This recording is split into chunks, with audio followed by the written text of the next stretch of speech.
Subscribe करें अपने YouTube channel सम्राट मेडिकल नॉलेज को और साथ में दबाएं बेल आइकन को हमारे सभी वीडियो देखने के लिए। नमस्कार दोस्तों, आज हम लोग जानेंगे एलेक्स ड्रॉप के बारे में। एलेक्स ड्रॉप दो दवाओं का मिश्रण है जिसमें फेनिलेफ्रिन हाइड्रोब्रोमाइड 2.5 mg तथा क्लोरफेनेरामिन मेलेट्स 1 mg मिला हुआ है। इस ड्रॉप को स्विस गार्नेरियर लाइफ साइंस द्वारा बनाया जाता है, जिसका marketing Glenmark pharmaceuticals private limited करती है, जो 15 ml के क्वांटिटी में आपको 62 रुपया के कीमत पर ईजिली मिल जाता है। इस वीडियो के माध्यम से जानेंगे एलेक्स ड्रॉप का उपयोग किस तरह के खांसी को ठीक करने के लिए किया जाता है, कितनी मात्रा में किया जाता है तथा इस ड्रॉप को देने के बाद आपके बच्चे को क्या क्या परेशानियां हो सकता है।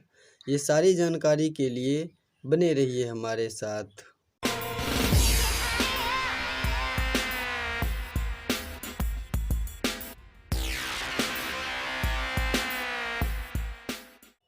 दोस्तों, एलेक्स ड्रॉप को खासकर छोटे बच्चों के लिए बनाया जाता है। इसका उपयोग छोटे बच्चों में होने वाली खांसी को ठीक करने के लिए किया जाता है। जब बच्चे को अत्यधिक बलगम के वजह से नाक बंद हो जाता है, उसे सांस लेने में परेशानी होता है, जिस वजह से बच्चा रोता रहता है, उस समय भी एलेक्स ड्रॉप का उपयोग किया जाता है। इसका उपयोग सामान्य सर्दी जुकाम को ठीक करने के लिए भी किया जाता है।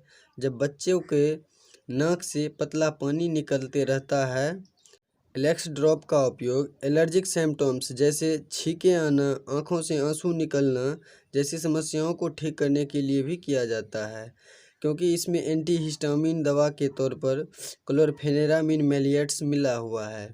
जानेंगे एलेक्स ड्रॉप के डोजेज के बारे में। तो दोस्तों, इस ड्रॉप को 0 से 6 मंथ के बच्चे को 3 से 6 बूंद सुबह शाम दिया जाता है तथा 6 मंथ से 1 साल के बच्चे को 5 से 10 बूंद सुबह शाम या उससे अधिक आवश्यकता अनुसार दिया जा सकता है। अब जानेंगे एलेक्स ड्रॉप के दुष्प्रभाव के बारे में। जैसे अगर आप इस ड्रॉप का उपयोग अपने बच्चे को करवा रहे हैं तो क्या क्या परेशानियां हो सकता है। तो दोस्तों, इस ड्रॉप को देने के बाद आपके बच्चे को कब्ज यानी लैट्रिन नहीं होने की समस्या हो सकता है। कभी कभी बच्चों में इसका उपयोग से दस्त होना जैसे लक्षण भी सामने आता है तथा पल्स रेट यानी हृदय की दर भी बढ़ जाता है। ये इनकी कुछ साधारण साइड इफ़ेक्ट्स है।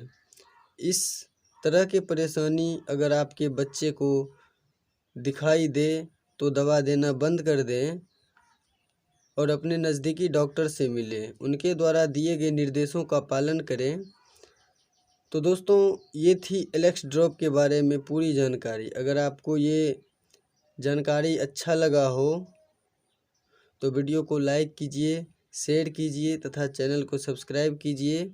और एलेक्स ड्रॉप के बारे में किसी भी तरह की जानकारी के लिए कमेंट कीजिए। धन्यवाद।